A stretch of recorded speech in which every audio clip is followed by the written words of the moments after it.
भावना अत्यंत वेदनादायी आहेत. नियती एवढी कठोर आणि क्रूर असू शकते का? ही असा माझा प्रश्न खरं तर ज्या वेळेला ही बातमी टी व्हीवर मी बघितली, ऐकली, त्यावेळेला मनामध्ये पहिला प्रश्न आला. एक अत्यंत कर्तव्य कठोर, शब्दाचा पक्का, दिवस रात्र या महाराष्ट्राच्या विकासाकरता, भविष्याकरता, भवितव्याकरता धडपडणारा नेता आणि दिवसातले 24 तास सुद्धा कमी पडतील इतकं काम करणारा नेता हा दुर्दैवानं आपल्या सर्वांच्या मधून आज निघून गेलेला आहे, हरपलेला आहे. मी सुरुवातीलाच माननीय अजितदादा यांना भावपूर्ण श्रद्धांजली माझ्या कुटुंबियांतर्फे, शिवसेना उद्धव बाळासाहेब ठाकरे पक्ष विधिमंडळातर्फे आणि माझ्या पक्षातर्फे संपूर्ण महाराष्ट्रातर्फे मी श्रद्धांजली अर्पण करतो. अजितदादा हे अत्यंत रोखठोक व्यक्तिमत्व होतं. अजितदादा थोडे तामशी होते, पण तितकेच मनानं हळवे देखील होते आणि तितकेच शब्दाचे पक्के देखील होते. आज ते आपल्यामधून निघून गेलेले आहेत. मी त्यांच्याबरोबर आयुष्यातली 15 वर्ष राष्ट्रवादी काँग्रेस पक्षामध्ये काम केलेलं आहे आणि त्याचबरोबर विधिमंडळामध्ये जवळजवळ 34 वर्ष मी त्यांना जवळून बघितलेलं आहे, त्यांना अनुभवलेलं आहे. त्यांचा स्वभाव, त्यांची वागण्याची पद्धत, त्यांची काम करण्याची हातोटी ही मी जवळून अभ्यासलेली देखील आहे. अजितदादा आपल्या सर्वांमधून जाण्यात नुकसान फक्त पवार कुटुंबियांचं नाही झालं, तर संपूर्ण महाराष्ट्र राज्याचं झालं. महाराष्ट्रातल्या प्रत्येक नागरिकाला, पक्ष कुठलाही असू द्या, पण त्या पक्षातल्या माणसाला कुठे ना कुठेतरी असा एक हळवा कोपरा, हळवा विचार होता की अजितदादा एक ना एक दिवस या महाराष्ट्राचे मुख्यमंत्री झाले पाहिजेत, असं प्रत्येकाला वाटत होतं. ते प्रत्येकाचं स्वप्न, ते अजितदादांचं देखील स्वप्न होतं की मला एक ना एक दिवस राज्याचा मुख्यमंत्री होण्याची संधी मिळावी. ही सगळी स्वप्न आजच्या अपघातामध्ये पूर्णपणे धुळीस मिळाली, जळून खाक झाली आणि आज अजितदादा आपल्या सर्वांना सोडून गेलेले आहेत. याचा प्रचंड असा या ठिकाणी धक्का तर आहेच, पण अतीव दुःख होते मनाला. नमस्कार. आज सकाळीच एक अतिशय वाईट बातमी कानावर आली, ती म्हणजे आता अजितदादा आपल्यामध्ये राहिले नाहीत. खरं वाटत नाही की आता अजितदादा आपल्यामध्ये नसतील. मला आठवतं 2009ला जेव्हा मी पहिल्यांदा निवडणुकीत उभा होतो, पहिले नेते जे माझ्या प्रचाराला आले होते ते अजितदादा होते आणि आता जेव्हा आमदार झालो त्यावेळेला सुद्धा सभागृहामध्ये माझ्यासारख्या एका नवीन आमदाराला कुठे काही कमी पडायला नको यासाठी त्यांच्या डिपार्टमेंटमधून माझ्यावर नेहमी लक्ष असायचं. काही गोष्टी न मागता पण अजितदादा देत होते. असा दिलदार माणूस महाराष्ट्राच्या राजकारणातून, समाजकारणातून निघून गेले. हे कधी न भरून येणारं हे नुकसान महाराष्ट्राचं झालेलं आहे. त्यांच्याकडे बघून शिकणं, सभागृहामध्ये त्यांची एक शिस्त आणि शिस्त पाळण्याची एक पद्धत आम्ही मी बघायचो.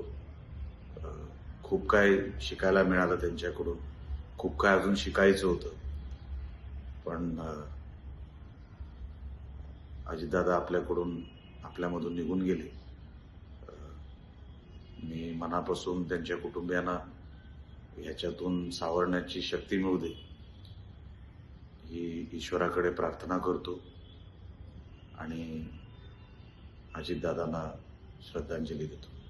अजितदादांच्या निधनाची बातमी कळाली.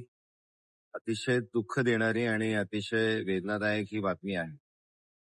गावकरे साहेबांचं, अजितदादांचं, आबांचं एक वेगळं ऋणानुबंध होतं. गावकरे साहेबांच्या निधनानंतरही खरं तर नेहमीच अजितदादांचं आणि त्यांच्या कुटुंबियांचं प्रेम आशीर्वाद हे आम्हाला गावकरी कुटुंबियांना नेहमीच भेटत राहिलं. अजितदादांच्या माध्यमाने एक शिस्तीचा कार्यकर्ता कसा असावा, सामाजिक काम करत असताना आपल्याला लोकांच्या हिताचे काम करत असताना वेळेचं भान आणि शिस्तचं पालन कसं करावं हे नेहमीच त्यांच्याकडनं शिकायला भेटत होतं.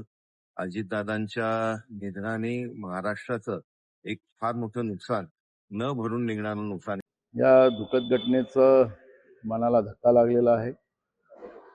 एक आमचा विधिमंडळातला सहकारी आणि राज्याचे उपमुख्यमंत्री यांच्याबरोबर आम्ही अनेक वर्ष सोबत काम केलं. अशा त्यांचं जे कर्तृत्व होतं, जे उत्तम शासन आणि उत्तम प्रशासन याच्यावर त्यांची मोठी पकड होती आणि शब्दाचे पक्के दादा असं त्यांचा उल्लेख केला जात होता. असं एक विजन असलेलं व्यक्तिमत्व आज महाराष्ट्राच्या राजकारणातून हरपल्यामुळे, महाराष्ट्राच्या ज्यांना विजन होतं असं एक व्यक्तिमत्व हरपल्यामुळे महाराष्ट्रालाच मोठ्या प्रमाणात त्यांच्या गेल्याचं दुःख झालेलं आहे. अशा या आमच्या सहकारी अजितदादांना, त्यांच्या परिवाराला जे दुःख झालेलं आहे त्यांना ईश्वर हे दुःख सहन करण्याची क्षमता प्रदान करो.